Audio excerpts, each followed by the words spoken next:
Целта на Светскиот ден на радиото, прогласен од страна на УНЕСКО, е да се подигне свесноста за значењето на радиото меѓу јавноста и медиумите, да се охрабри внежувањето и меѓународната соработка меѓу радиодифузерите и да се промовира пристапот до информациите и слободата на изразување преку брановите на овој медиум. Радиото како универзален медиум досега е присутен до различни заедници и маргинализирани групи, нудејќи при тоа забава, едукација, користење на правото на слободата на изразувањето, јавните дебати и е составен дел од секојдневието на многумина. Радио Кочани секојдневно по повеќе часове е присутно во секое семејство во градот и во општината, воопшто во севкупното живење овде, не само радиоприемниците ги има и во кола, и на работа луѓето, секаде каде што има луѓе допира радиото на начин како што можеме, нели. Радио Кочани не е голем медиум, сепак е помално, верувам дека како што реков на почетокот е така. Присутен слушано радио. Кои теми обично ги третирате? Имате и ваш портал?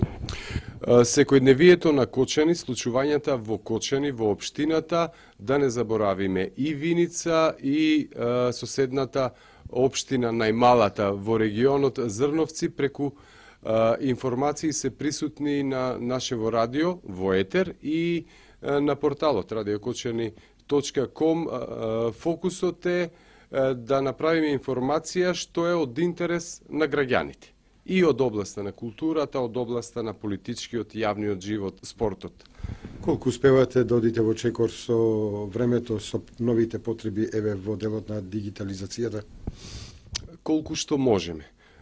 За среќа, радиото не влезе во првата фаза на дигитализација, значи не уште извесен период нема да мораме да зрачиме да одиме на платформа Дигитален мултиплекс, ќе работиме вака, аналогно, терестријално како досега, но ќе мора и ние порано или подоцна да го фатиме чекорот со новините. Тоа е неминовно и ќе мора да размислуваме за нови вложувања секако.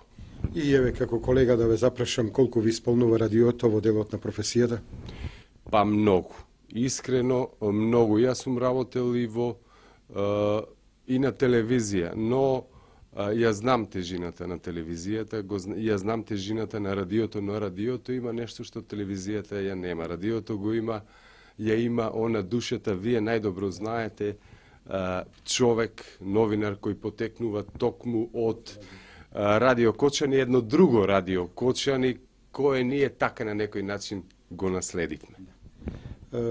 Идните планови? Во делот на програмската шема, воведување на нови сервисни информации, емисии?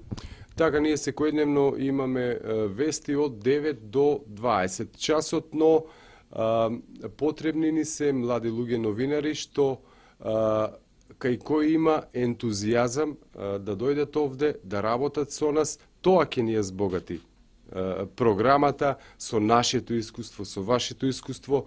Мислам дека ќе можеме да направиме на тој начин нешто повеќе и Радио Кочани да биде со поинтересна програма отколку досега.